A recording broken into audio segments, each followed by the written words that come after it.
Las democracias se definen en buena medida por los mecanismos de control que existen sobre los representantes y responsables públicos.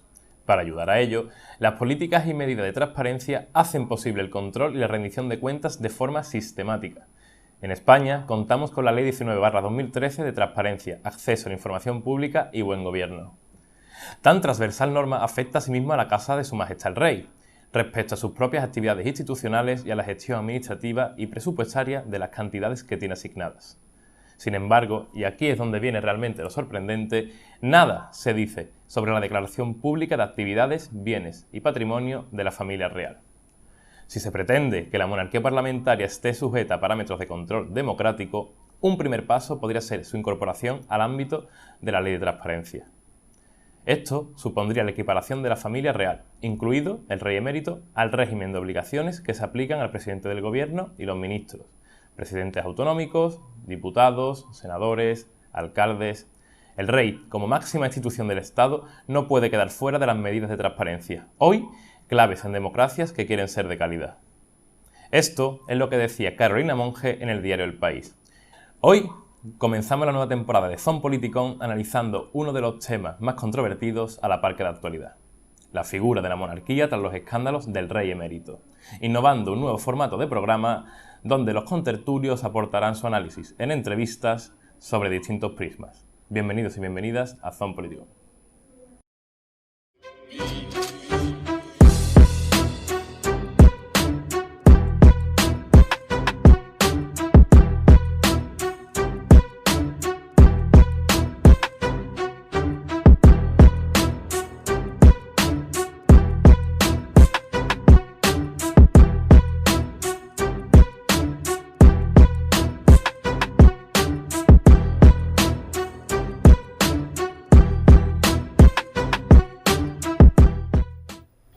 Comenzamos esta nueva temporada intentando responder a preguntas que todo el mundo se ha hecho. ¿Puede el rey ir a la cárcel? ¿Hasta qué punto llega su inviolabilidad? ¿Se le podía haber decretado la prisión provisional antes de irse a Arabia Saudí? Estas y otras cuestiones las responderemos con Ana Rodríguez, abogada. Bienvenida a Zon Politicón. ¿Qué tal? Buenas tardes, encantada de estar aquí con vosotros. Gracias. Bien, Ana, contigo vamos a hacer un esbozo de cómo es la figura jurídica que rodea al monarca, al jefe del Estado aquí en España. Vamos a intentar poner un punto cronológico en todo. Diríamos que los conocimientos más recientes que tenemos sobre los escándalos del rey vienen más o menos durante la cuarentena, durante el confinamiento. Sí. Es el momento en el que sale a la luz, en noticias, que el rey emérito se ha llevado importantes comisiones por la instalación del AVE a la Meca. Acto seguido, Felipe VI, también, sale la noticia de que Felipe VI renuncia a la herencia de su padre, sí, que creo que es un acto meramente simbólico, ¿no? Porque no se puede renunciar a una herencia hasta que hubiera muerto Juan Carlos I. A partir de ahí, inicia un marco temporal hasta hoy día en el que salen muchos más escándalos. Se filtran las conversaciones de Villarejo con Corina, en la que Corina dice que el CNI la está presionando, que se va a comprar también una casa en Londres con Juan Carlos I, y una sucesión de escándalos que nos llega hasta hoy día. También yo te diría, desde mi punto de vista, que yo aquí soy lego un poco en derecho, pero sí te digo que son actos que, por lo menos éticamente y moralmente, un poco reprochables. Hasta que se demuestre, hay que demostrar que estos hechos son de verdad. Vamos al meollo de la cuestión. Ana, ¿estos hechos que presuntamente ha cometido el rey se pueden calificar de delitos? Y de ser así, ¿se le puede pedir responsabilidad jurídica al jefe del Estado? Bien, pues me gustaría aclarar, antes de responderte a esta pregunta, el tema de la renuncia a la herencia. Como bien has comentado tú antes, sí, es una mera declaración de intenciones lo que ha realizado Felipe VI respecto a la herencia de su padre. ¿Por qué? Pues porque nuestro Código Civil no permite, en el 991, no permite aceptar ni repudiar una herencia sin que se tenga la certeza absoluta de la muerte de la persona que va a generar ese derecho a heredar. Entonces, bien, esa certeza evidentemente no la tenemos, así que es una mera declaración de intenciones, efecto legal no tiene ninguno a día de hoy. Lo que sí es verdad es que quizás genera un compromiso en la persona del rey para con el pueblo. O sea, el rey hace una declaración de intenciones, de que tiene la intención de renunciar a la herencia de su padre. No está vinculado legalmente por esas declaraciones porque no tienen valor legal, pero sí que es verdad que el día que llegue ese momento deberá renunciar si quiere seguir teniendo el apoyo mayoritario del pueblo. Si no, sería como una especie de engaño, haberlo declarado y luego no hacerlo. Y también en este sentido me gustaría comentar un poco la figura de la sustitución hereditaria, porque, bueno, y diremos, ¿y si el rey renuncia a la herencia, dónde va? ¿Quién se queda con ella, no? Pues es probable que el testador, la persona que va a fallecer cuando hace testamento, pues contempla a unos sustitutos. O sea, contemplo a sustitutos tal, tal y tal para el caso de que mis herederos no lleguen a hacerlo. Si los herederos no llegan a heredar y heredan estos sustitutos, pues serían quienes se llevaran la herencia en caso de renuncia, si así se contempla en el testamento. Y normalmente pues los sustitutos suelen ser los nietos en defecto de los hijos, que serían los herederos. Así que existe la gran posibilidad de que si el rey renuncia, hereden los nietos del rey emérito, o sea, no se va a quedar la herencia en el limbo. Esto respecto a lo que me comentabas de la herencia. En cuanto a las figuras, o sea, la figura jurídica con la que podríamos calificar estos supuestos hechos que ha cometido el rey. Pues, verá, es que han sido muchos los comentarios que se oyen en televisión de actos que ha realizado el rey. Unos serán constitutivos de delito y otros evidentemente no. Pero yo creo que si atendemos al Código Penal, quizás nos podamos centrar en tres grupos, en tres tipos delictivos, que son los que más se pueden adaptar a lo que oímos en la televisión, que serían el blanqueo de capitales, el tráfico de influencias y el fraude a la hacienda pública. Son delitos que suenan un poco fuertes. Son supuestos, claro, no está todavía, son supuestamente. Ahí entraríamos, perdona que te interrumpa, en el caso de las sociedades offshore, que se ha demostrado que también Felipe VI es heredero, o sea, es beneficiario, perdón, del patrimonio de esas sociedades. Eso se encuadraría en uno de esos tipos de delitos, ¿verdad? Sí, porque mira, te explico, el blanqueo de capitales es un delito que lo comete una persona que adquiere o que transmite o que posee una serie de bienes cuyo origen es delictivo. Esos bienes tienen un origen delictivo o ilícito y aún así los transmite o los adquiere o directamente los posee o se encarga de intentar enmascarar u ocultar ese origen ilícito, todo para obtener un beneficio, o bien para él o para una tercera persona. El blanqueo de capitales se trata de eso. Entonces, muchos casos de los que hemos oído en televisión pueden encuadrarse en blanqueo de capitales. El fraude a la hacienda pública, pues eso creo que todo el mundo más o menos sabe que un fraude a hacienda pública es intentar evitar o eludir el pago de impuestos para obtener un beneficio también para sí mismo o para terceros. También creo que podría calificarse como un presunto delito de los que el rey ha cometido. Y por supuesto el tráfico de influencia, porque el tráfico de influencia lo comete una autoridad que influye a otra autoridad y el rey tiene un cargo, él es una autoridad y ha influido seguramente en otras autoridades. Es la máxima institución de representación del Estado. Exactamente, entonces es una autoridad que influye en otra autoridad y por sus relaciones jerárquicas, personales o de algún tipo, pues consiguen un beneficio o para él o para terceros. Entonces también creo que podría encuadrar aquí el tráfico de influencia. Te voy a leer ahora, Ana, literalmente lo que dice el artículo 56.3 de la Constitución. Sí. Dice literalmente que la persona del rey es inviolable y no está sujeta a responsabilidad. ¿Qué viene a significar que el rey sea inviolable e irresponsable? Pues sí. Sí, hay más preguntas. Dime. ¿Significa que esta irresponsabilidad e inviolabilidad está presente cuando está haciendo actos públicos, que la mayoría son refrendados, como sabemos? ¿O significa que solamente está presente en actos privados del rey? ¿Se mantiene cuando el jefe del Estado abdica? ¿Nos puedes hacer un marco más general o menos de esto? Sí. Esto es un tema muy controvertido, la verdad, porque no hay una ley que recoja expresamente hasta dónde alcanza la inviolabilidad, ni en la esfera privada o pública, ni temporal, de cuando deja de ser rey o lo era. Entonces, es un tema en el que hay muchas dudas. Sí que es verdad que en la Constitución, en el 56.3, como tú dices, recoge la inviolabilidad y la irresponsabilidad del rey. ¿Qué significa esto? Es una irresponsabilidad total la del régimen monárquico. Quiere decir que es tanto en la esfera penal como civil. Al rey no se le puede perseguir penalmente y tampoco demandar en la jurisdicción civil. Esto es algo común en casi todas las constituciones europeas, no es único de aquí de España. Y es una prerrogativa bastante antigua. Esto se remonta a los tiempos en los que se consideraba el rey casi como la divinidad por encima de la ley, de la absoluta. Constitución. Sí, exactamente. Viene de ahí. Entonces, pues, bueno, En la Constitución nos indica esto, la inviolabilidad y la irresponsabilidad. Más tarde, los siguientes artículos, la Constitución nos indica cuáles son las funciones que debe ejercer el rey. Y después de indicarnos las funciones, en el 64 nos dice que estas funciones estarán refrendadas por el presidente del gobierno o, en su caso, los ministros competentes. Los actos públicos. Exactamente. Y que serán ellos los que responderán de los actos del rey. Entonces, la opinión mayoritaria, y la mía también en este caso, es que creo que no es casual que el constituyente recoja en este orden de cosas. O sea, que nos diga primero que el rey es inviolable y es irresponsable. Que en segundo lugar, cuáles son sus funciones. Y en tercer lugar, quién responde de esas funciones. Parece como una cadena. O sea, es inviolable en estas funciones y en su defecto no responde él, sino que responde el presidente y los ministros. Así que creo que la inviolabilidad quedaría ahí, pero claro, no está interpretada en ninguna ley y es foco de dudas. ¿Es un poco laguna jurídica? Sí. ¿No? Y respecto a la inviolabilidad en el tiempo, de cuando era rey o ahora siendo rey emérito, es más o menos lo mismo que antes.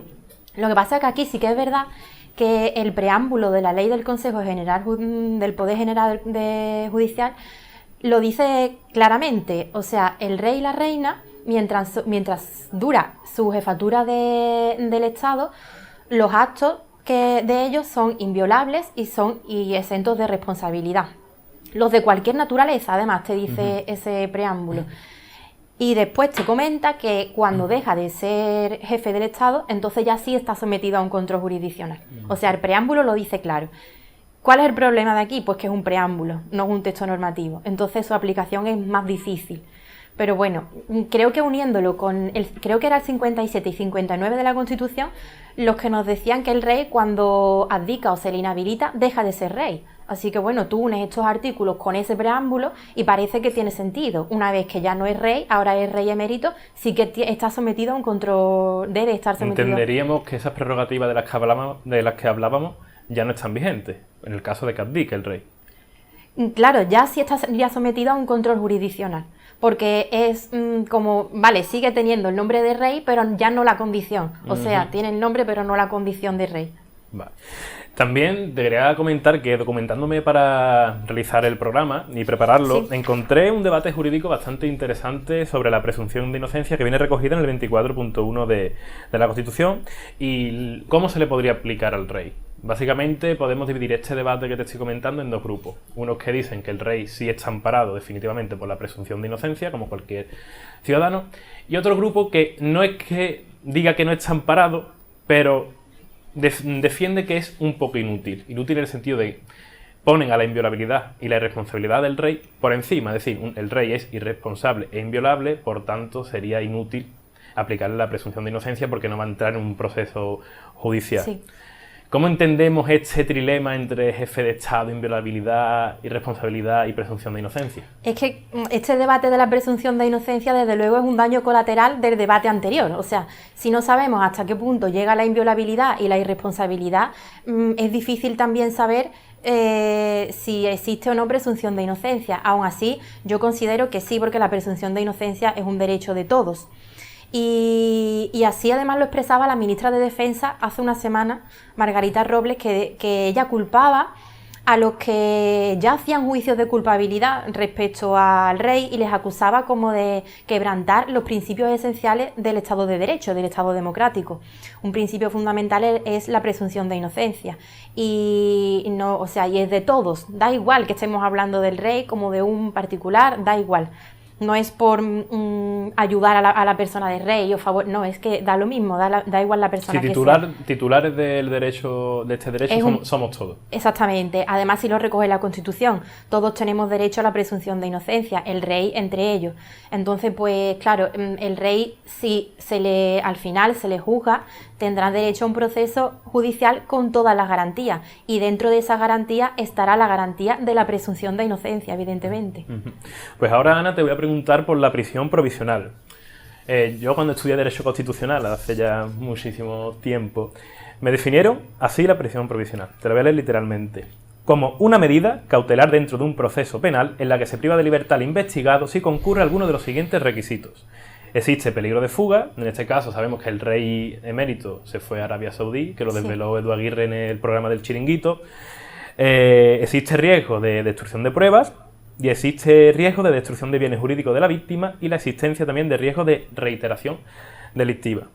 O sea, estamos hablando de que para que se pueda dar la prisión provisional tiene que haber un delito, ser constituyente de delito, haber un proceso y concurrir uno de los requisitos que te he mencionado.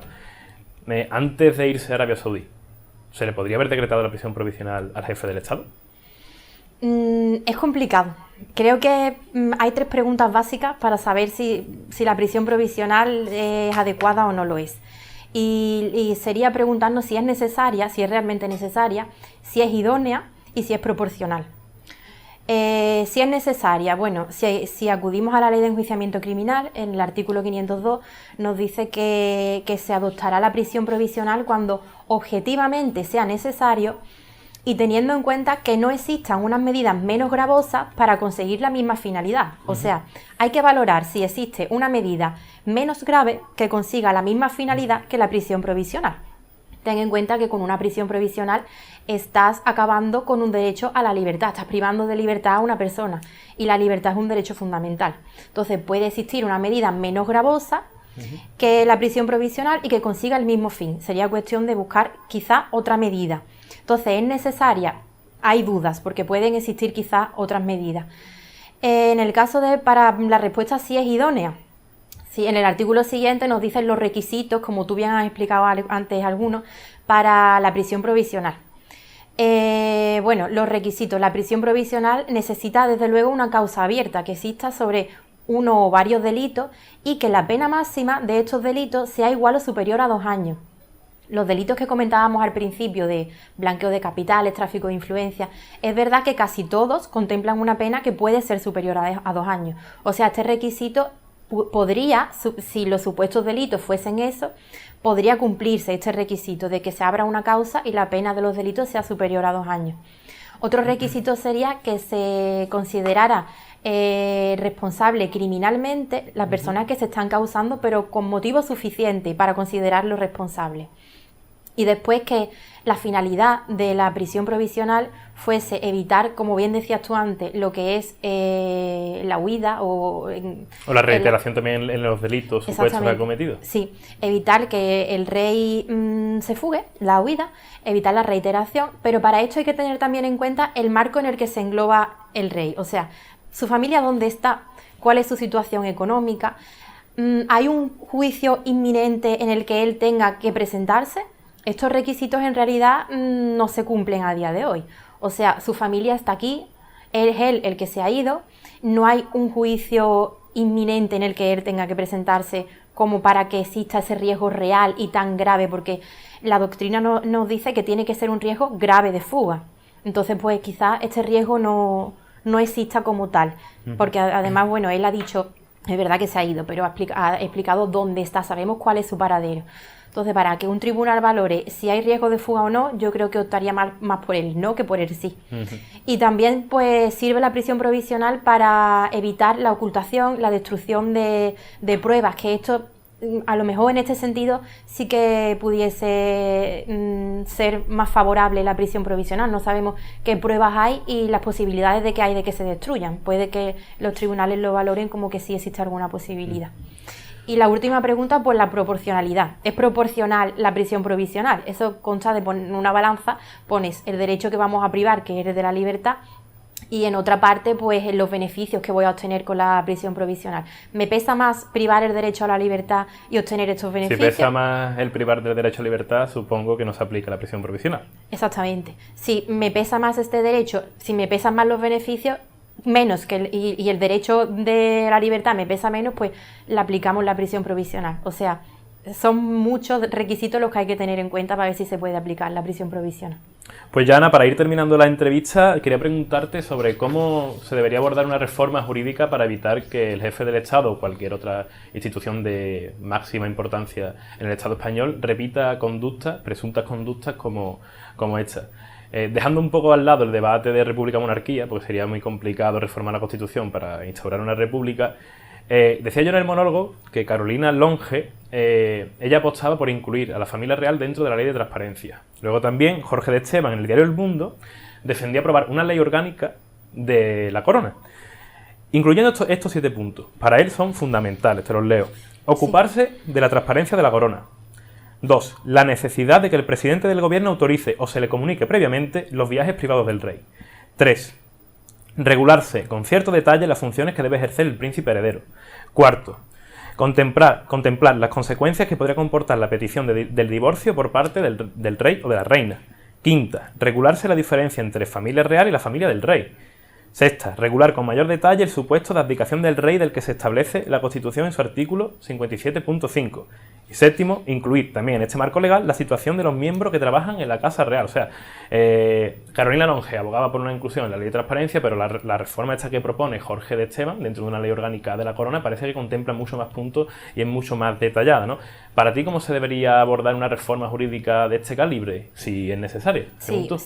Bajo mi punto de vista es necesaria y además debería ser inminente, o sea, no retrasarse mucho en el tiempo, porque podemos comprobar que si lo hubiésemos tenido hace quizás unos años atrás, no estaríamos ahora en esta situación y muchos actos, como bien dice, reprochables moralmente, a lo mejor no hubieran ocurrido, ¿no? Entonces, es muy necesaria esta reforma y yo la haría mediante ley orgánica, porque es verdad que Ahora es complicado porque no hay mayoría absoluta en el Congreso. Es complicado, pero quizá más complicado sea reformar la Constitución. Claro, eso sí. Reformar la Constitución es muy complicado. Y aparte, la Constitución tiene una característica y es que recoge tantas materias que la recoge como muy globalmente. No entra en una materia en concreto y la desarrolla. En cambio, una ley orgánica sí tiene esa función. Si recogemos la corona a través de ley orgánica, podemos detallar más la casuística de la corona. Pero quizá yo no la llamaría ley sobre la corona, podría llamarse ley sobre la jefatura del Estado. Quiero decir, no es ya como bien dice... Sí, pero dice, el título segundo es el título de la corona, se llama así, la Constitución, ¿no? No, digo la ley orgánica, quizá la titularía ley de la jefatura del Estado, porque aunque no es un debate ahora en el que vamos a entrar de monarquía y república, pero sí que es verdad que, bueno, los tiempos cambian y no sabemos en el futuro lo que va a ocurrir. Hay muchas monarquías europeas que han derivado en una república. Quizás con una ley de la jefatura del Estado englobemos los dos sistemas y se recoja claramente cuáles son las funciones de un jefe del Estado, hasta dónde alcanza la inviolabilidad, la transparencia, los presupuestos, todo con detalle. Pero bueno, lo que me decías antes de recoger quizás los casos de divorcio, no lo veo, no creo que sea conveniente recoger casos de vida privada. Bueno, sí, también, pero perdona que te interrumpa, Ana, estos casos, entiendo yo por lo que dice Jorge de Esteban, el caso del divorcio a lo mejor viene influido por los escándalos que hubo con Urdangarín también, y la infanta Cristina, también la otra infanta que se separó de Marichalar, ¿no? También, al fin y al cabo, están en la palestra pública. Sí, están. Y conviene un poco regularlos también, ¿no? Sí, están en el mundo público porque son la familia real, pero no sé yo si eso lo incluiría en esta ley, porque ya pasa al ámbito de la vida privada y en realidad yo creo que los ciudadanos lo que quieren con una ley de este tipo es de verdad que estar tranquilos de que su jefe de Estado no va a cometer actos que moralmente sean reprochables y que bueno, que va a cumplir realmente con sus funciones y que si tiene que someterse a los tribunales, pues que se someta, que quede claro todo ese procedimiento y los casos que pueden surgir. Así que sí, yo la creo completamente necesaria y además la haría mediante una ley orgánica de la jefatura del Estado. Pues me quedo con esto último que has dicho, Ana, de contemplarla en esta ley orgánica de la jefatura del Estado, tanto una monarquía como una república, porque no sabemos qué va a devenir el futuro y también lo complicado que es aprobar una ley orgánica. Si se tiene la mayoría absoluta y se consigue, pues nos quitamos, como se dice, de problemas y está regulado. Pues muchas gracias, Ana, por participar en Zon Politicón. Espero verte pronto. Gracias a vosotros.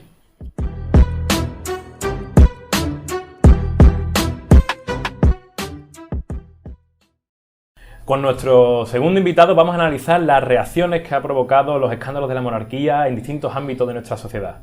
En la sociedad civil, es decir, en la gente de a pie, también las instituciones del Estado como el Poder Legislativo, el Gobierno, también los partidos políticos y en algo que yo sé que a él le gusta mucho analizar, que son los medios de comunicación.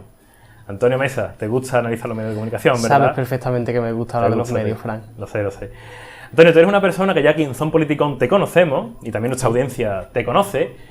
Y tú llevas con mucho orgullo y a mucha gala el hecho de pertenecer al PSOE, ¿verdad? Sí, por supuesto. Por supuesto. Pues vamos a entrar con el PSOE. Vamos a entrar a analizar la actitud contradictoria que ha mostrado el PSOE respecto a estos escándalos. Y te voy a decir por qué contradictoria.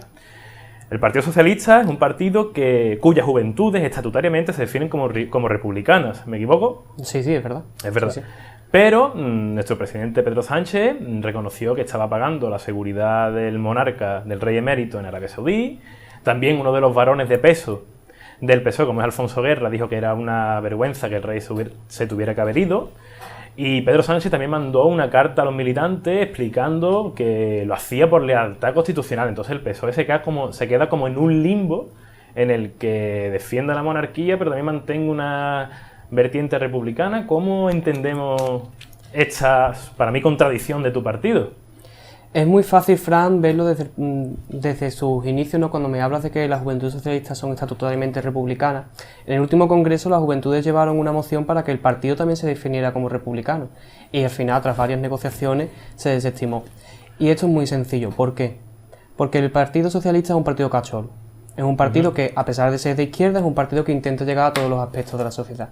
Entonces, esas divisiones y esas discusiones, esos debates bipolares entre monarquía, república y, por ejemplo, ¿no? como otros más, no les conviene, porque al fin y al cabo, bajo mi punto de vista, el PSOE es un partido que tanto tiene votantes republicanos como monárquicos. ¿Por qué tiene que sesgarse solo en un aspecto de la población? Sí, en cuanto a conseguir votos, es evidente que es una estrategia muy, muy potente el centrarse en tanto los monárquicos como los republicanos, pero yo te hablaba más del hecho de que las juventudes estatutariamente, pero también la fundación del PSOE por Pablo Iglesias también se definía republicana. Como republicana, efectivamente. Y hay muchos votantes del PSOE que son republicanos y otros muchos que son monárquicos. Y hay varones territoriales del PSOE que son republicanos y hay varones monárquicos, por supuesto. Y hay ministros, ya no solo de Podemos, sino del PSOE, que también son republicanos. Pero sí que es cierto que existe ese miedo a expresarse abiertamente como republicano, sobre todo cuando ostentas un cargo institucional. Pero eso ya no es tanto del partido, no es tanto del PSOE o de estar en el gobierno, sino también un poco de la sociedad civil, que ya un poco más adelante hablaremos. Y centrándome en lo que es el PSOE, es cierto que tiene esas discrepancias, digamos, entre una parte más republicana y una parte más monárquica, pero viene dentro de lo que te he dicho. El PSOE es un partido cachorro, el PSOE intenta aspirar a todos los espectros de la sociedad, no centrándose nunca en algo que pueda dividir en un sentido del voto o en otro. También es cierto que el PSOE es un partido histórico, el PSOE es un partido institucional. Que esté en el gobierno o no esté, debe defender las instituciones siempre por encima de los demás. Entonces, hemos visto al PSOE en la posición que ha habido escándalos de corrupción de la monarquía y no se ha enfangado directamente en esos escándalos. Aquí tengo algo que matizarte. Decir que el PSOE es un partido institucional y histórico, tienes toda la razón del mundo, sí. Pero yo creo que no es incompatible defender a la monarquía o defender las instituciones actuales, como pasa con el PSOE cuando defiende a la monarquía, con pagar la seguridad del rey emérito. Sí, es verdad. Y eso... ese gasto...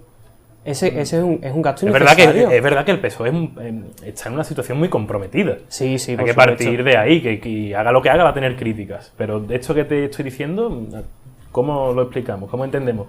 Que pague la seguridad del rey. O sea, que no es incompatible el defender las instituciones del Estado con luego pagar la seguridad del rey con los supuestos hechos que ha cometido. Volvemos a lo mismo. El PSOE tiene que defender las instituciones y sobre todo estando en el gobierno. El PSOE ahora mismo forma parte de un gobierno en coalición junto con Podemos y esa lealtad hacia las instituciones españolas es lo que se debe propiciar, sobre todo dentro del gobierno, ya no tanto como partido, porque el partido puede estar en la oposición o puede estar fuera de las instituciones, puede opinar una cosa u otra, pero siendo una institución del Estado, tiene que velar por la seguridad y por el cumplimiento de las normas, sobre todo en relación al resto de instituciones. Es cierto que todo este tema del rey, de su exilio o huida o como lo queramos llamar, se podría haber llevado mejor. Siempre se puede hacer mejor y como tú has dicho, siempre el PSOE va a recibir críticas de todos lados. Pero si bien es cierto, yo creo que el PSOE lo ha intentado hacer lo mejor posible e ha intentado actuar con buena fe. Ya también tendremos que ir viendo cómo se van desarrollando los acontecimientos. Internamente, ¿tú también crees que en el PSOE se ha producido un debate respecto a esto? Seguro, el peso de los varones sigue estando presente, aunque Pedro Sánchez ganara las primarias, seguro. Sí, por supuesto. Por supuesto, yo internamente creo que hay un debate muy intenso entre monarquía y república, como ya hubo en el último congreso, y yo creo que hay un debate muy intenso ahora mismo en el seno del partido, que entre los que prefieren y entre los que quieren que el rey dé explicaciones, y entre los que prefieren Ahora vamos a entrar con preservar... eso porque Podemos lo pidió, ahora entramos Claro. con eso. Entonces yo creo que hay eso, entre los que quieren que el rey dé explicaciones y que la monarquía tiemble un poquito, y entre los que quieren defender la institución y los que quieren afianzar la posición del rey emérito y del rey actual, de Felipe. Sí, más que toda esta actuación también se hace, sobre todo por lo que tú has dicho, por intentar lavar la cara de la monarquía de cara a facilitarle el reinado a Felipe VI. Sí. Sí. Que más adelante hablaremos que al fin y al cabo la monarquía va a seguir. No nos pensemos que este escándalo No, o para que nada, otro, la monarquía va a caer. Y ya más adelante hablaremos. Pues Antonio, si hablamos del partido del gobierno, también tenemos que entrar a analizar el socio de gobierno del PSOE. En Podemos, esta contradicción entre comillas que hemos hablado sobre el PSOE ha provocado un poco de picor y de escozor.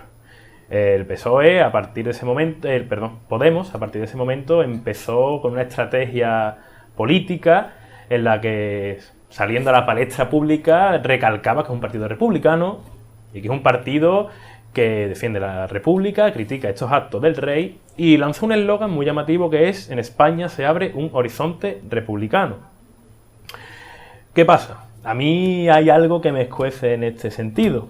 Me parece muy lógico que un partido republicano pida explicaciones al rey actual o pida la comparecencia en el Congreso de los Diputados al rey actual sobre los actos de su padre. Es lógico y eso causó picor con PSOE. Pero lo que no me cuadra es, dando esta imagen y este eslogan, lo que te voy a leer a continuación es muy llamativo. El día 7 de agosto, Vox Populi publicaba la siguiente noticia. Te leo el titular. Podemos y la Fiscalía conspiraron para archivar la investigación a Juan Carlos I en España. Y te leo un poco el contenido de la noticia. El partido de Pablo Iglesias colaboró con los fiscales del caso Villarejo para que la Audiencia Nacional cerrara la causa que implicaba al rey emérito por los audios de Corina, a cambio de ayuda en otras piezas. Y lo hizo evitando la interposición de un recurso que podría haberse interpuesto. Es decir, un eslogan. En España se abre un horizonte republicano, nosotros Podemos somos un partido republicano, pero por beneficio propio para el partido. Si tengo que interponer un recurso, si puedo interponer un recurso, no lo interpongo porque me beneficia. ¿Qué decimos de Podemos a este respecto? Yo creo que en Podemos existe lo mismo que en el PSOE, existen dos almas pero incluso más marcadas. En Podemos es, como tú dices, un partido republicano, abiertamente republicano, la mayoría de sus dirigentes son abiertamente republicanos. Yo desde luego no conozco o no sé de ninguno que apoye directamente a la monarquía ni que sea monárquico. Tanto Podemos como Izquierda Unida, los dos socios de la coalición. Quizá a lo mejor la vertiente más de Rejón. Pues no es que sea monárquica, pero sí defiende más el más status quo. Institucional, exactamente, sí. Más defendiendo el statu quo. Y claro, yo creo que en Podemos existen dos almas o dos sensibilidades. Una primera sensibilidad, la sensibilidad más revolucionaria, con la que nació en 2015, que le encantaría estar pidiendo la cabeza del rey, y seguramente a Pablo Iglesias le encantaría estar pidiéndolo, al menos como yo lo veo. Ahora entraremos a debate en ese aspecto, si es verdad que Podemos de verdad pide una república con contenido y con fondo, ahora sí, lo veremos. Pero que yo creo que existe eso, dos almas, ¿no? Una vertiente más revolucionaria que sí pide realmente eso y que habla del horizonte republicano y que pide la comparecencia del rey, pero existe el alma institucional, el alma de saber cuál es mi sitio, saber cuál es mi lugar y saber cuál es mi posición. Creo que estar en el gobierno a Podemos le viene bien y le viene mal. Y le viene mal en este sentido. Cuando puede o cuando debería estar a pie de calle alzando la voz y siendo ese espíritu revolucionario, no puede hacerlo del todo. Bueno, también te digo que tener en cuenta que estamos ahora mismo con el coronavirus, en plena pandemia, y creo que sería imprudente que un partido político lanzara a la gente a las calles. No, yo no defenderé y no digo que cuando me refiero a salir a las calles o me refiero a tomar las calles y demás, no lo hago como tal físicamente de una manifestación, sino actos simbólicos. Por ejemplo, hemos visto la manifestación del orgullo en Madrid, del orgullo LGTB, se hizo a través de una aplicación por el ordenador y asistió muchísima gente desde toda España. Ese tipo de actos simbólicos, de pequeñas manifestaciones, a lo mejor podemos hacer como una manifestación entrando todo el mundo a cierta hora en la página web de la Casa Real y haciendo lo que caiga. ¿Sabes? Son estilos. Sí, es verdad. Estás dando ideas. Estoy dando ideas. No se me había ocurrido, ¿eh? Al fin y al cabo, un politólogo se dedica a dar ideas, también te digo. Pero creo que es eso, que existen esas dos almas y que lo que se está intentando es encontrar ese fino hilo para poder conducir y llevar las dos a la vez. ¿Y cómo se hace? Pues pidiendo la comparecencia del rey, hablando de horizonte republicano, sea más bien de cara a la galería de un lavado de imagen del partido para volver a sus inicios, o sea más No, bien... yo sinceramente no creo que sea para volver a sus inicios, porque hay otras muchas manifestaciones que Podemos, desde que llegó a las instituciones, las ha olvidado. Sí, sí. Manifestaciones, no te hablo de manifestaciones en sí de salir a la calle, No, sino de demandas, comportamientos que se sí. pedían con el 15M y que ya Podemos no los pide. Pero sí, estoy de acuerdo contigo en ese lavado de imagen de decir, de salir a la palestra pública y recordar que es un partido republicano, que no se le salpique con PSOE. Sí. Y eso también es uno de los problemas, ¿no? El intentar diferenciar que en este gobierno hay dos partidos y no solo uno, pero al mismo tiempo mantener que somos un único ente, Exacto. que ese es el mayor problema, y estamos viendo otras polémicas, por ejemplo, con la edad de jubilación hoy, esa pequeña discrepancia entre la ministra Yolanda Díaz y entre el ministro Escrivá sobre la edad de jubilación y la congelación del sueldo de los funcionarios. Entonces sí que es lo que, como ya te digo, ese hilo conductor que se intenta buscar entre mantener esa imagen revolucionaria, pero a la vez mantener una imagen institucional y ser vicepresidente del gobierno y tener 3 ministerios. Eso de revolucionario te lo voy a poner entre comillas, te lo voy a discutir, Antonio, porque este eslogan de Horizonte Republicano deja mucho que desear. Porque yo he visto a Podemos desde el 15M, corrígeme si tu postura es distinta a la mía, es un partido que ese afán de republicanismo o de conseguir una república en España lo ha llevado desde un contenido que el gran Julián Guita odiaba. Sí, banderas de la tricolor, pulseras, somos república, somos republicanos, salimos a hacer manifestaciones, pero Julián Guita defendía que esto no servía para nada prácticamente. Había que, si existen partidos que de verdad quieren una república, si existen también asociaciones civiles que quieren república, ponerse todos a trabajar y hacer un proyecto de república, ponerse a escribir, ponerse a hacerlo de verdad con contenido y con fondo. Yo en ese aspecto es donde yo critico a Podemos. Porque yo lo veo un partido que defiende mucho la tricolor, la bandera republicana, de la Segunda República, desde la Segunda, pero que Julián Guita decía literalmente, nadie ha dicho que una nueva república en España debe tener la tricolor. La primera república no la tuvo. No tuvo una tricolor. Entonces, es que esto sería para hablar ya de la patrimonialización que existe de la república con la izquierda y la monarquía con la derecha, pero eso es otro debate. Sí, además tú sabes perfectamente que yo escribí un artículo sobre toda la simbología y donde nos explicaba un poco el color morado y demás, y por qué a lo mejor Podemos podría intentar recuperarlo, pero eso daría para otro debate. Yo cuando hablo de armas revolucionarias en Podemos y de volver a sus orígenes revolucionarios, no lo digo tanto como asaltar los cielos, sino como cambio, ¿no? Un poco como lo que llegó Podemos a la política, sino volver a esos orígenes, porque una de las cosas que se le está achacando a Podemos en la actualidad es que se ha acomodado políticamente. Pero una barbaridad, vaya. Una barbaridad. Bajo mi punto de vista lo ha hecho. Bajo el mío. Lo ha hecho. Y estoy de acuerdo, Julián Guita lo que decía era que si hay una mayoría republicana, que se ponga a trabajar por una república. ¿Cuál es el problema? Existe una mayoría republicana. Si nos ponemos a pensar cuántos partidos defienden abiertamente una república, Unidas Podemos y Esquerra Republicana, pero claro, Esquerra Republicana defiende una república catalana. Entonces, ¿existe una mayoría pro-república? Tampoco creo que los partidos sí serían un indicador medianamente fiable al respecto, pero no totalmente fiable para definir si en España hay sentimiento de instaurar una nueva república. Yo creo que ahí debería entrar más el CIS, si se atreviera a preguntar, primero, una valoración sobre la corona actual, y segundo también si se contempla un horizonte republicano en España. Pero bueno, eso del CIS lo trataremos un poco después. Acabamos ya con los partidos del gobierno y entramos en los principales partidos de la oposición, que son PP y Vox.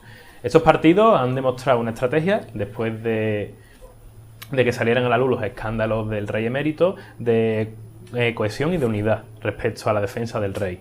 Es decir, con mensajes del estilo, el rey es el que ha conseguido la democracia, tenemos que estar todos apoyando al rey, el rey asemejando al fin y al cabo al rey con democracia. Han llegado a pedir la dimisión de Pedro Sánchez porque no ha salido abiertamente a defender al rey. Exacto, también han criticado bastante las posturas de otros partidos, pero bueno, eso entra dentro del juego político. A mí, lo que me chirría de aquí, sobre todo del PP, porque sabemos que el caladero de votos que tiene Vox es un caladero un poco más de extrema derecha, más reaccionario y más pro-monarquía, pero si tú decías antes que el PSOE era un partido institucional, que era un partido catch-all, que apostaba por buscar el voto en todos los ámbitos sociales, en todos los estratos sociales, del PP yo creo que podemos decir básicamente lo mismo. Entonces yo creo que lo que está haciendo el PP lanzando este discurso es un error en cuanto a votos. Lo que pasa es que se ve con una posición muy fuerte con respecto a Ciudadanos. Al fin y al cabo estamos hablando de competir por el votante de centro. Sí, sí. Del centro un poco más moderado. En el centro todos los votantes no son monárquicos. Y seguro que hay muchísimos votantes que el PP quiere conseguir o que incluso ya tiene, que critican mucho lo que ha hecho el rey, porque al fin y al cabo lo que ha hecho es un abuso de poder. Sí. Entonces, ¿cómo ves tú la estrategia esta del PP y de Vox? Yo creo que tú has dado la clave al principio hablando, es juego político. Y todo forma parte de esto, del juego político. La estrategia de la derecha desde que hay un gobierno, ¿cuál ha sido? Buscar la crispación, buscar la confrontación, el enfrentamiento, generar y sembrar odio en la sociedad, dividir a la sociedad, hacer una división muchísimo más clara de lo que es izquierda y lo que es de derecha. Sí, porque al fin y al cabo cuando tú fomentas esos clivajes, hace unos estratos sociales mucho más claros, entonces es más fácil orientar estrategias para conseguir un voto. Exactamente. La clave está en eso, en que si tú fomentas esa división y tu caladero de votos está más menos fragmentado y está más centrado en torno a un aspecto, a ti te va a resultar más sencillo cuadrar una estrategia. Entonces, porque tú me estás hablando de que se busca un votante moderado que la mayoría no es monárquico. Sí, porque que la mayoría es monárquico. Sí, pero también te digo una cosa, es que el PP también entró en una encrucijada de que irrumpió Vox. Sí, porque no. al principio el PP estaba, antes de que incluso Vox entrara en el Congreso, una vez que entró aquí en la Junta, en el Parlamento Autonómico, que fue la primera institución en la que Vox tuvo representación. Entonces el PP se vio en una encrucijada en la que decía, tengo a Ciudadanos, que me quita muchos votos, y tengo a Vox, que también me va a quitar votos. O sea, sí. ¿Cómo compito aquí? El PP nunca se ha visto en estas, porque el PP ha sido el único partido grande desde la derecha que ocupaba desde el centro derecha hasta la extrema derecha. Si tú, lo dije creo en un programa anterior, si tú sumas los escaños y los votos que tiene PP, que tiene Vox y que tiene Ciudadanos, te da prácticamente lo que tenía PP en 2011 y lo que tuvo PP cuando ganó con Aznar y cuando, al fin y al cabo, cuando ha ganado las elecciones. ¿Por qué? Porque el Vox no deja de ser una decisión del PP, es la decisión de la parte más a la derecha. El PP todo esto que está haciendo entra dentro del juego político, de querer a tu adversario, a tu rival ideológico, que en este caso es el PSOE, debilitarlo lo máximo posible. También por qué se habla tanto y por qué es tan personal el trato de este tema con Pedro Sánchez. Pues porque lo que se quiere hacer es debilitar la imagen de Pedro Sánchez y debilitar al gobierno.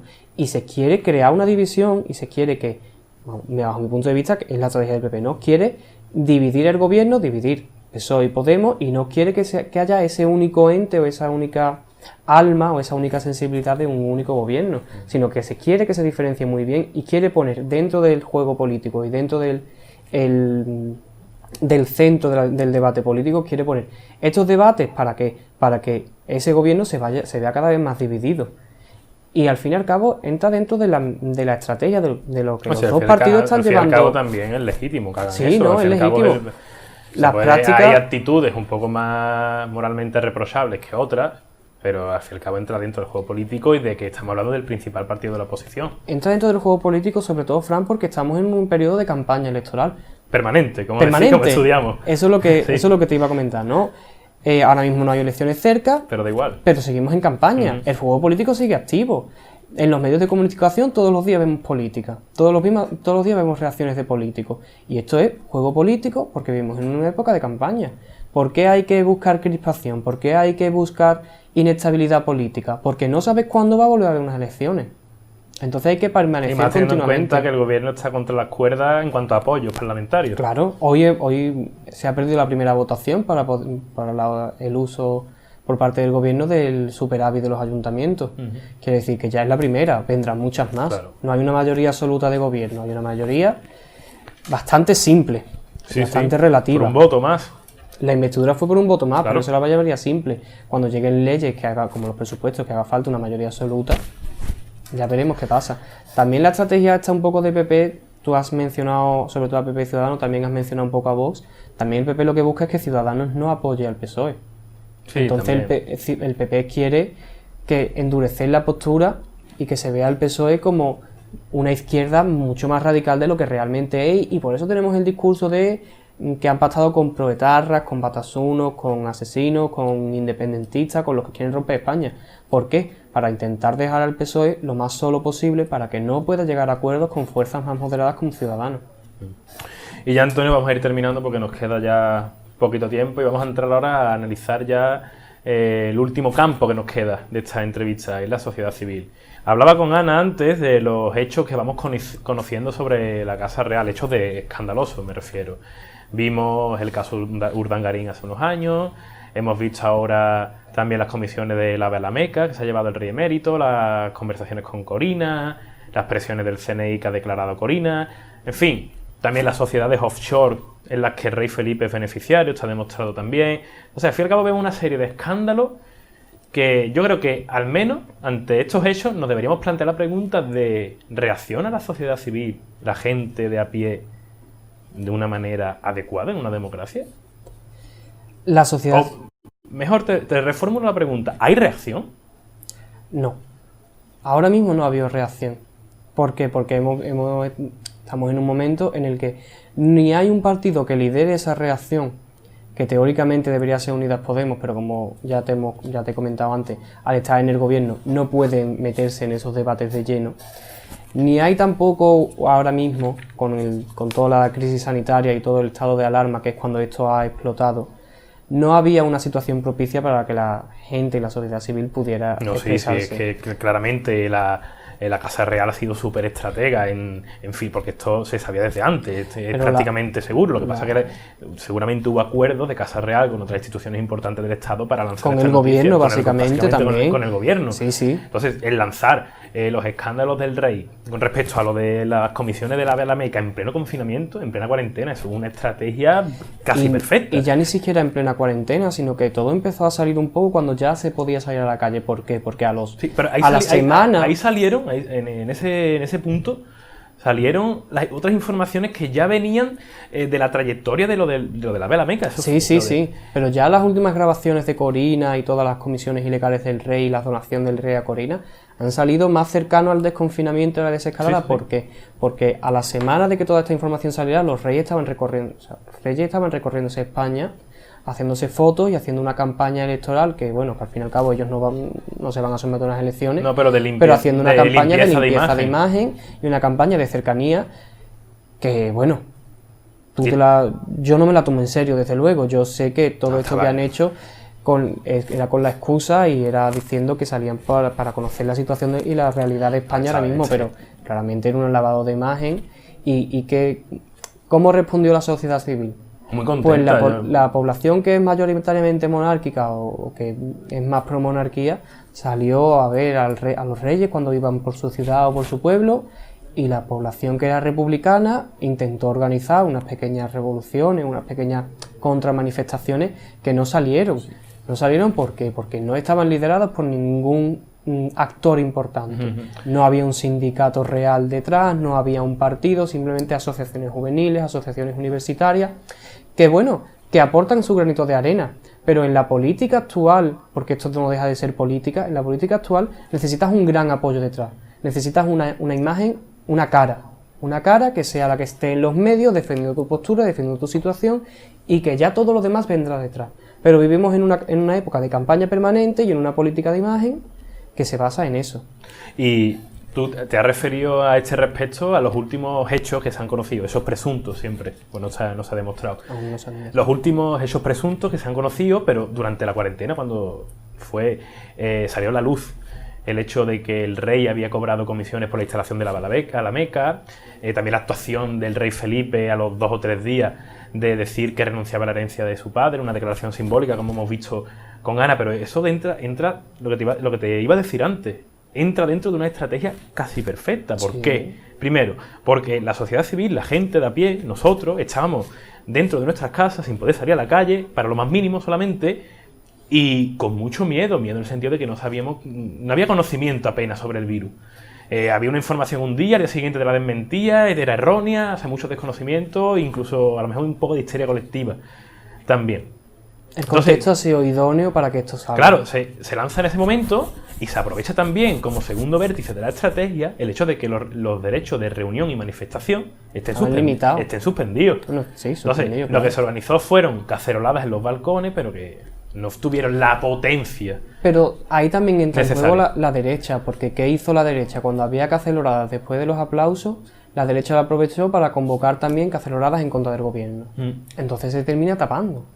Y la derecha, que es más constante... fue recién, o sea, me refiero, cuando se convocaron las caceroladas en contra de los escándalos del rey, al poco tiempo fueron las de contra el gobierno también. ¿Y qué es lo que pasa? Que la derecha había dos partidos alentando esas caceroladas. En la izquierda, por parte, o esas caceroladas en contra de la monarquía, a favor de la república, Unidas Podemos las estuvo apoyando, pero no fue constante, porque tampoco tiene que entrar en ese juego Unidas Podemos. Antonio, y para acabar ya, te hago dos preguntas y te pido brevedad. La primera, hazme una valoración de cómo han tratado o han cubierto los medios de comunicación estos escándalos del rey. Y segundo, ¿qué futuro le auguras tú a la monarquía habiendo hecho este análisis? Lo primero, muy rápido, los medios de comunicación. A día de hoy, ¿tú ves en algún medio de comunicación que se siga tratando el tema del rey tan a fondo como se hace en el momento? No. Este medio creo que es el único que está tratando este tema actualmente. ¿Por qué? Porque no interesa. Porque en el momento vino muy bien para distraer la atención de otros temas, que en concreto era el virus, pero ahora que parece que se estabilizó todo un poco, como que se perdió. Los medios ponen en el centro son los que ponen en el centro del juego político lo que interesa y lo que no. Y al fin y al cabo con eso nos están controlando. Y están controlando a los partidos políticos. Y esto daría para muchísimo más debate, pero como me has pedido un poquito de brevedad, lo voy a dejar ahí un poquito. ¿Y qué le auguro a la monarquía? Le auguro lo que tiene ahora. Esa libertad de poder hacer prácticamente lo que quiera. La monarquía es muy estratégica, como tú has dicho, y lo lleva siendo estratégica desde el 78, con una transición y una constitución donde la rigidez para poder cambiar el sistema de gobierno es enorme. El sistema, la jefatura de Estado es enorme. ¿Cómo te vas a meter tú? Rigidez no, está blindado. Imposibilidad. Está blindado. Está completamente blindado. ¿Cómo lo vas a hacer? ¿Cómo lo vas a cambiar? Es que no hay forma. Es que necesitas 3/5 del Congreso, 3/5 del Senado, someterlo a referéndum, convocar elecciones, y que esas elecciones, después de lo que dé ese resultado de esas nuevas cortes, volver a votarlo por 3/5 y 3/5. ¿Cómo lo cambia? Es imposible. No. La monarquía es estratégica desde el principio. Y después, ¿a algún partido le conviene meterse en eso? No, a ninguno. Ahora mismo, el PSOE en el gobierno, bueno, pues puede a lo mejor sacar... Lo veo muy complicado que llegue a esos 3/5, pero no. A lo mejor puede intentarlo, así saliendo del paso, un poco el multing through que se estudia en política pública. Podría intentarlo, sacar esos 3/5, a lo mejor si después de unas elecciones hay una mayoría mayor, sacar esos 3/5, que llegue el momento. Es imposible. Yo te digo que la fragmentación que se ha generado en la sociedad después del coronavirus y de la gestión y demás, ahora mismo, en un futuro muy reciente, hace impensable augurar, inviable. La monarquía ya se encargó en el 78 de blindarse frente a estos ataques. ¿Y esto qué es lo que provoca? Libertad a la monarquía, libertad de actuación. Ya lo hemos visto con el rey emérito. Ha hecho lo que le ha dado la gana. ¿Libertad o libertinaje? Las dos cosas, libertad y libertinaje. Por un lado tenemos una libertad para poder ir hacer lo que le dé la gana, viajar a donde quiera. En los peores momentos de la crisis el rey estaba en Botswana cazando elefantes. Pidió disculpas, pero ¿una disculpa es suficiente para dar explicaciones? Y después libertinaje. Todos conocemos la vida privada del rey, todos sabemos lo que hace en su vida privada y... Esperemos al menos, Antonio, que el reinado de Felipe VI sea mucho más transparente y mucho más loable que el de su padre. Yo espero ya más al de su hija, la verdad. Tengo más confianza en el de su hija. Pues Antonio, muchas gracias por volver a Zon Político en esta nueva temporada y esperamos verte de nuevo muy pronto. Muchas gracias a ti, Fran, y estoy deseando volver. Se me ha hecho cortito.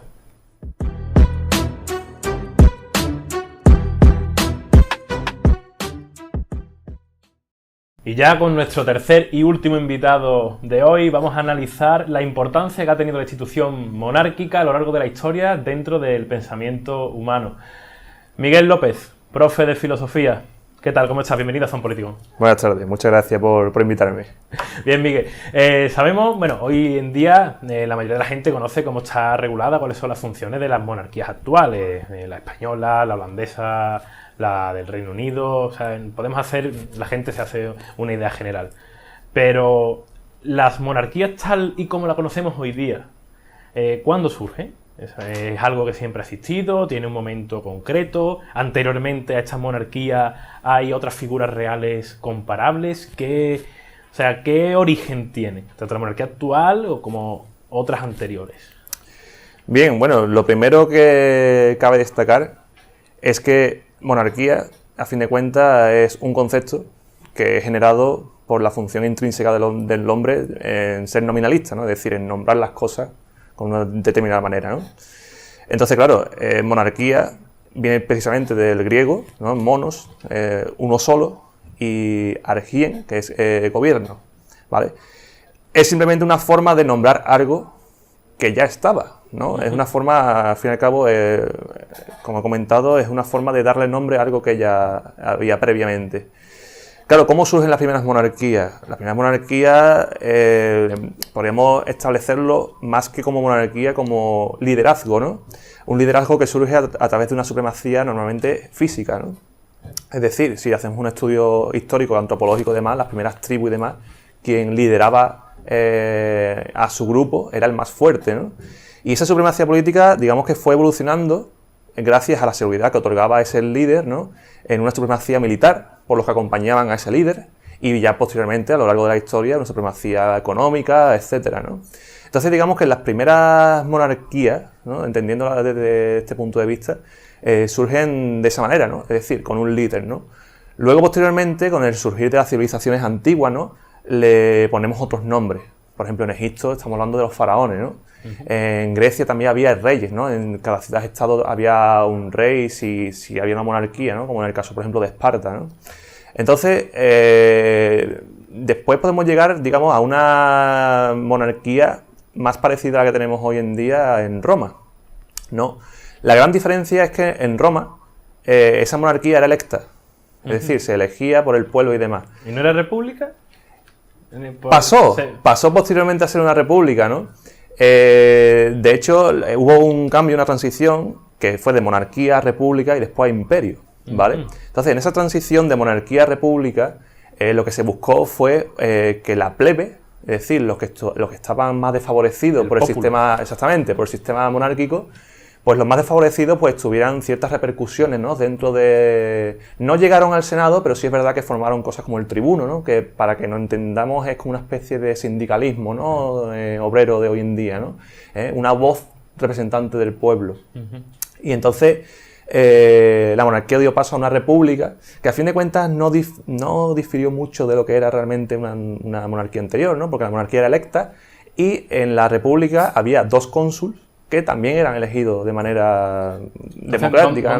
¿Dónde estaba la variación entre la República Romana y la monarquía romana? Bueno, la variación realmente es que el poder residía en 2 cónsules, no en uno, ¿no? Entonces digamos que se necesitaba la aceptación, ¿no? O ¿Era una biarquía? El permiso. Hemos dicho que monarquía es un sí, poder, sí, es una especie de biarquía, sí. Lo que pasa es que igualmente era electa. Ya digamos que los patricios pasaron a ser como algo de un antiguo régimen, pero sin embargo seguían estando de una manera ligados al poder, ¿no? Seguían siendo los nuevos nobles, ¿no? De la república, ¿no? Pero aún así digamos que la plebe sí que llegó a tener una mayor importancia y relevancia, ¿no? En la vida pública, ¿no? Y en la política. De hecho, el propio Nicolás Maquiavelo, ¿no? Autor del Príncipe y demás, padre de la ciencia política. Exactamente, ¿no? En sus discursos sobre la primera década de Tito Livio y demás, hacía una defensa de la república en tanto que la entendemos como república romana. Él consideraba que esa república romana, no olvidemos que Maquiavelo es totalmente utilitarista, es decir, él busca un gobierno totalmente funcional, ¿no? Independientemente de la moral, ¿no? Y la ética, ¿no?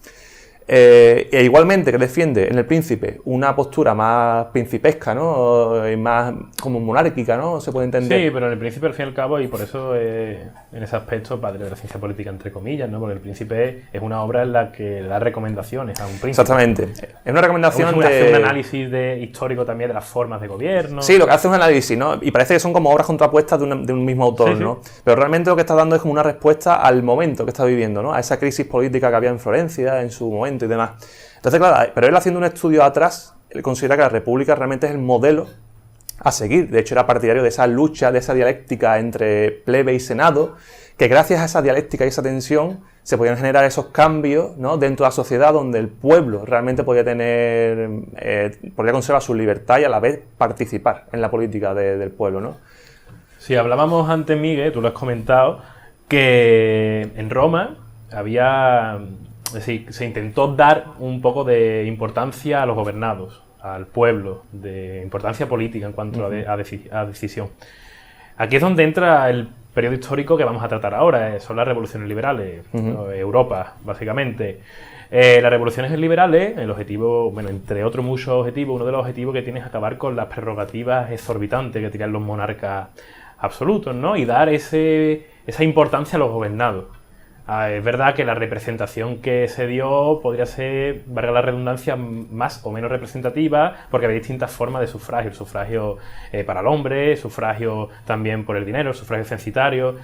Al fin y al cabo, por generalizar, las revoluciones liberales lo que ponen de relieve es esto. Hay que acabar con las prerrogativas, con los poderes absolutos del rey. Pero lo que a mí me llama la atención es que en Francia acabaron guillotinando al rey, pero en el Reino Unido, que fue otra cuna de las revoluciones liberales, se mantuvo la monarquía hasta hoy día. Entonces, dentro de ese periodo liberal, ¿por qué en un país se acaba con la monarquía y se instaura una república y por qué en otro se mantiene? ¿Cómo evoluciona el pensamiento en esos países? Y también tenemos que tener en cuenta Estados Unidos, que era una colonia del Reino Unido. ¿Cómo evoluciona ese pensamiento sobre la institución monárquica en este periodo? Bueno, lo primero que hay que ver, como bien has dicho, es que precisamente los británicos son padres de muchos cambios que ha habido en la modernidad, ¿no? En la política, ¿no? Vamos, la división de poderes y demás viene por parte de John Locke, ¿no? Que a su vez bebe de Hobbes, que posiblemente sea uno de los primeros grandes modernos en establecer nuevos parámetros políticos, ¿no? La gran diferencia entre, por ejemplo, los países británicos y los países continentales, ¿no? Como se ha dado, por ejemplo, el caso de Francia, ¿no? La Revolución Francesa y demás, la podemos ver en Montesquieu, ¿no? Precisamente uno de los padres ideológicos, ¿no? De esa revolución. Montesquieu tenía una teoría, que era la teoría de los climas. Él era partidario de que un tipo de política, un tipo de gobierno, podía ser funcional en un determinado lugar geográfico y no ser funcional en otro lugar geográfico en el mismo tiempo. ¿Por qué? Porque hay ciertas circunstancias y entre ellos incidía el clima. Claro, puede parecer una tontería, pero no. Si nos fijamos en los países del sur europeo, el clima obviamente acompaña a que la política fuera más llana, es decir, una política mucho más del pueblo. ¿Se haga más en la calle? Exactamente. Claro, es que también, a ver, esto no tiene un poco nada que ver, pero sí es verdad que hay teorías sobre el habla andaluza, y se dice que el habla andaluza no es... O sea, está más desarrollada que el castellano neutro precisamente por eso, porque en Andalucía, como al haber más horas de luz y más horas de sol, salimos a la calle y desarrollamos más el idioma que en otras partes de España, a lo mejor en el norte o incluso en las antiguas Castillas. Entonces me resultó muy interesante eso. Exactamente, como que es más... En la política, vaya. Más óptimo, ¿no? Claro. Entonces, digamos que la función del pueblo se ve más arraigada a la política porque al fin y al cabo se le escucha más, ¿no? Era una política de plaza, ¿no? Como se decía, ¿no? Si acudimos a los griegos, a los romanos, ¿no?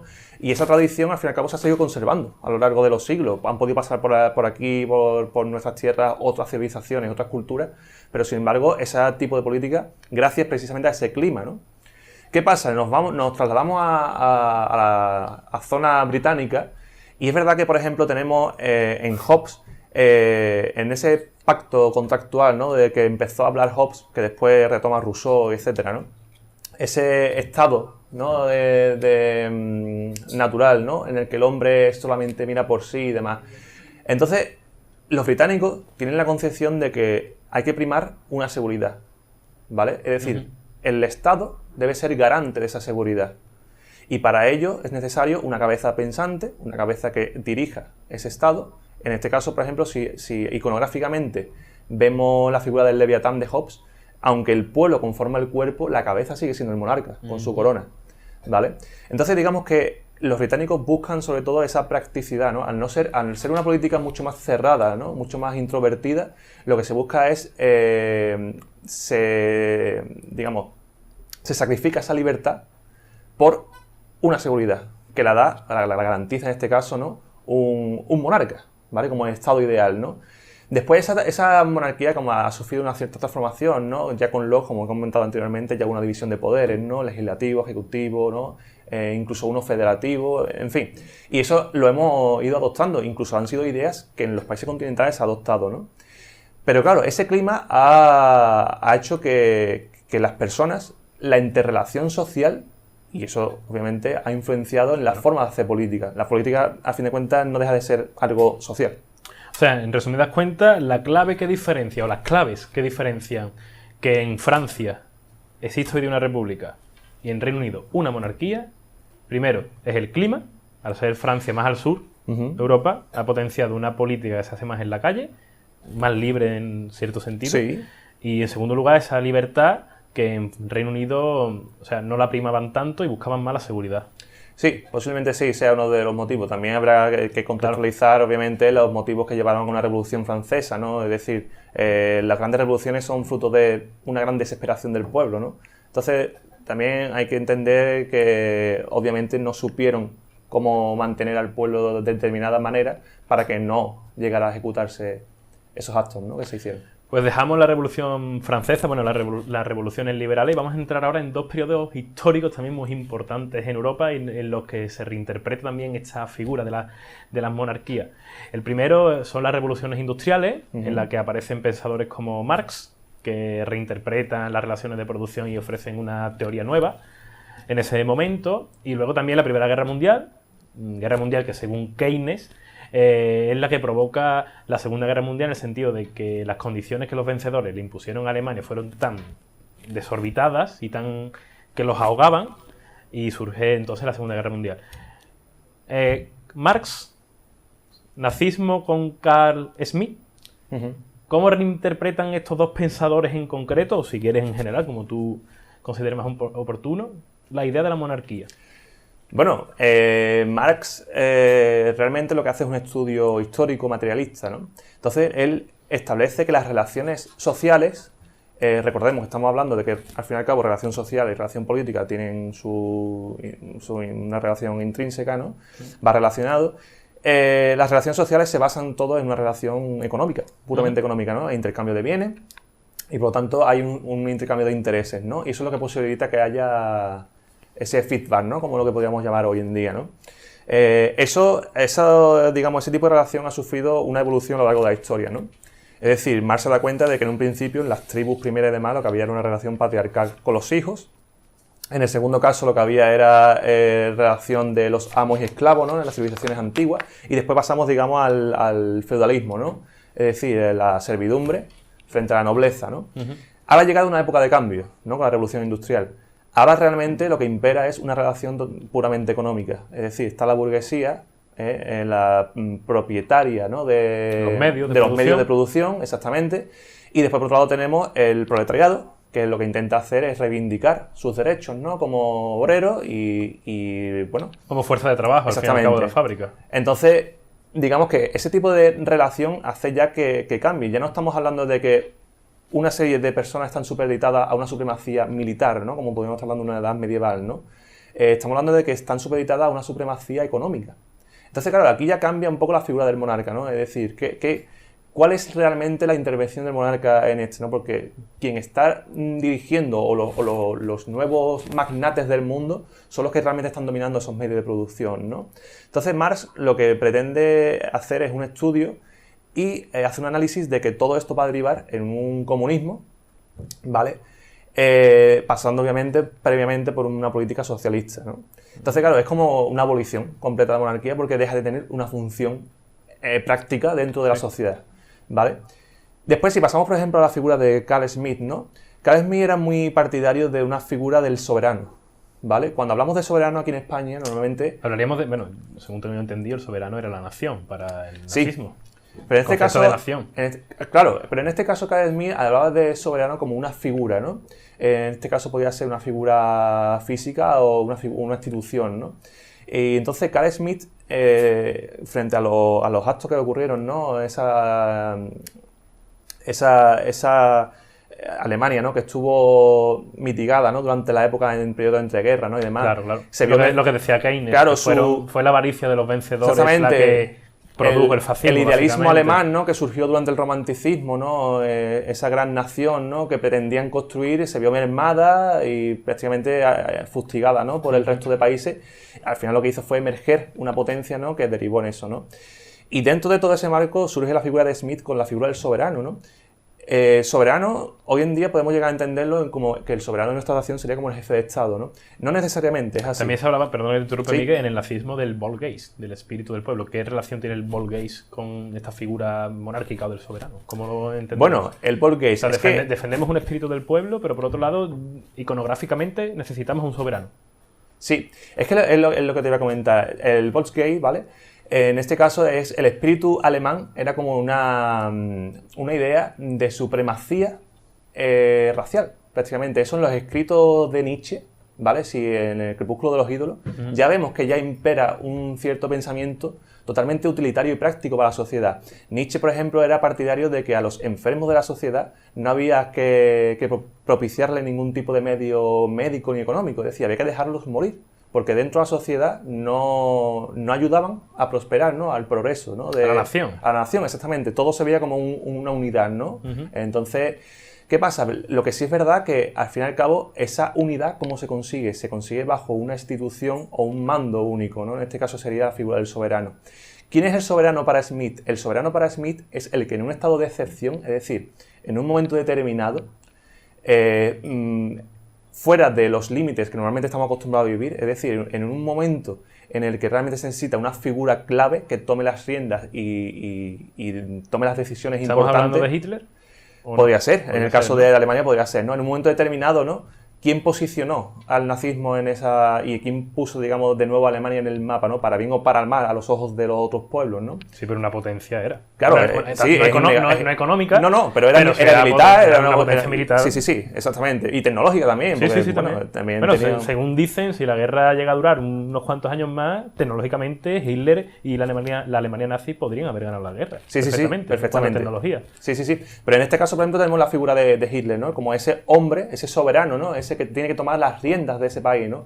Pero aún así, digamos que el ascenso de Hitler fue, aunque fue meteórico, pero fue hecho, digamos, año a año, ¿no? Es decir, se presentó a unas elecciones democráticas y salió, ¿no? Elegido. En este caso estaríamos hablando, por poner un ejemplo más moderno, ¿no? El caso del 23F, ¿no? Ya que estamos con la monarquía española. En ese caso tenemos un jefe de Estado que era el rey, ¿no? El momento, el lugar y el acto en sí del 23F propició que el soberano, es decir, que tomara las riendas de esa situación, fuera el propio rey, ¿no? Casi que podríamos decir que esa situación estaba hecha para poner el nombre del rey, ¿no? En un Sí, altar. hay autores dentro de la ciencia política Hay muchas teorías. que dicen que era un golpe orquestado en ese sentido, porque la monarquía llevaba, o sea, el espíritu de la república durante la transición estaba muy presente, ¿no? Y el hacer un golpe de Estado en el que el rey constitucionalmente es el jefe de las Fuerzas Armadas, pues que saliera el rey a la palestra pública, a la televisión, diciendo español, esto lo controlo yo, Exactamente. básicamente, era un intento de afianzar la monarquía aquí en España, es decir, necesitamos a la monarquía y a Juan Carlos I porque es el que nos va a garantizar la paz. Sí, es que el soberano no es una figura elegida, ¿no? Es una figura que de manera intuitiva sale a la palestra y se pone al frente de la situación, ¿no? Es un poco también como la figura de Churchill, ¿no? Churchill también. era un gran líder en periodo de guerra, sin embargo después en periodos de entreguerras y en periodos de paz, pues hay sus críticos, ¿no? Y demás, ¿no? Sí. Pero en el momento clave, ¿no? Fue como el soberano, él fue el que tomó las riendas, ¿no? Entonces de manera intuitiva surge esa figura, ¿no? Pero no tiene por qué estar expresamente ligada al jefe de Estado, en este caso un monarca, ¿no? Y ya dejando un poco el contexto europeo, vamos a centrarnos en España concretamente. Sí. La monarquía de los Borbones llega a España en el siglo XVIII con Felipe V y continúa 300 años después con Felipe VI. Entonces, es innegable que hay una mentalidad dentro, o sea, unas ideas dentro del pensamiento español que han permitido que la monarquía viva tantos años. Y además, si recuerdo ahora, figuras como Fernando VII era un rey que podría haber caído, pero cuando volvió después de la Constitución de 1812 y demás, la gente lo recibió con vítores. Y mira que instauró una monarquía absoluta después de conseguir una Constitución liberal, pero al fin y al cabo era un rey querido. Y luego toda la trayectoria borbónica ha sido muy querida. ¿Qué elementos existen en el pensamiento español para que la monarquía de los Borbones, vamos a entrar en los Borbones porque es la que actualmente sigue vigente, qué elementos hay dentro del pensamiento español para que la monarquía siga vigente? Y también un momento político, histórico, en globalidad, tanto históricamente como políticamente y dentro del pensamiento humano, ¿por qué la monarquía de los Borbones sigue vigente hoy día? Bueno, si echamos la vista atrás, España ha sido un país rico en historia y rico en culturas, pero precisamente eso también puede suponer un hándicap, ¿no? A la hora de afrontar este tipo de cuestiones. Precisamente esa riqueza cultural viene de esa multiculturalidad, ¿no? Que ha pasado por nuestro país, ¿no? Tantos cambios en periodos de tiempo prácticamente relativamente cortos, ¿no? Ha propiciado que muchas veces lo que las personas, los ciudadanos busquen sea un estado de calma, ¿no? Una estabilidad, ¿no? Que perdure en el tiempo. Entonces, pasamos, digamos, de una transición, ¿no? De venir de una dictadura, como es el franquismo, a un gobierno democrático, donde la figura esencial pasa a un jefe de Estado, que en este caso va a ser de nuevo un monarca Borbón, ¿no? Claro, eso está muy reciente en la cultura española y en la sociedad. Estamos hablando de que apenas han pasado 40, 50 años, ¿no? Desde que ocurrió esto. Aún tenemos generaciones que han vivido esa transición. Por lo tanto... y que siguen ligando la imagen de la democracia y la estabilidad a la monarquía. Exactamente, y que gracias a esa figura, ¿no? A esa monarquía, hoy tenemos los derechos que tenemos. Entonces, digamos que siguen achacándole, ¿no? O justificando una monarquía en la actualidad, porque es la que ha propiciado que tengamos estos derechos, ¿no? Y claro, los defensores en su parte de un gobierno franquista, claro, son partidarios de que ese gobierno al fin y al cabo fue puesto a dedo por el líder, ¿no? de ese régimen, ¿no? Sí. Entonces, claro, eso ha propiciado que tanto unos como otros, aunque por motivos totalmente ajenos y diferentes, sigan vanagloriando, ¿no? Esa monarquía hoy en día y sigue estando vigente, ¿no? La función, ¿no? De esa monarquía, ¿no? De una jefatura de Estado, ¿no? Las relaciones exteriores, la representación máxima del exactamente, Estado. ¿no? Cuando ha habido, por ejemplo, el problema de hacer coaliciones para hacer un gobierno, ¿quién ha sido, ¿no? El mediador entre partidos? Pues ahí está la figura del monarca, ¿no? Y esa figura da seguridad, ¿no? Entonces, ahora mismo, en un estado en el que posiblemente el pueblo se encuentre más estable que nunca, ¿no? Dentro de todos estos años turbulentos que hemos tenido, ¿no? De historia reciente española, tienen miedo a esos cambios, aunque los cambios sean mejores, ¿no? Pero más vale a lo mejor malo conocido que bueno por conocer, ¿no? Entonces, de momento estamos bien y así nos quedamos, ¿no? Y preferimos mantenernos en esta posición. Yo creo que ese es el idealismo imperante, ¿no? En las generaciones, sobre todo las generaciones mayores, ¿no? Y claro, eso se inculca también a generaciones nuevas que van pegando fuerte. Y aquí te traigo a colación, entonces, si has hablado de las generaciones anteriores que inculcan esto a las generaciones venideras, ¿qué futuro le auguras tú al pensamiento monárquico en España? Bueno, de momento es un pensamiento que está asegurado al menos durante unas pocas décadas más, ¿no? Precisamente porque estas generaciones que han vivido esa transición, la media de edad obviamente ha crecido, por lo tanto esas generaciones van a seguir viendo la figura del monarca como importante y van a seguir transmitiendo ese mensaje. Pero dentro de ciertas décadas sí es plausible que a lo mejor haya un cambio en la Constitución y demás y se pueda llegar a plantear incluso un referéndum, ¿no? Sí.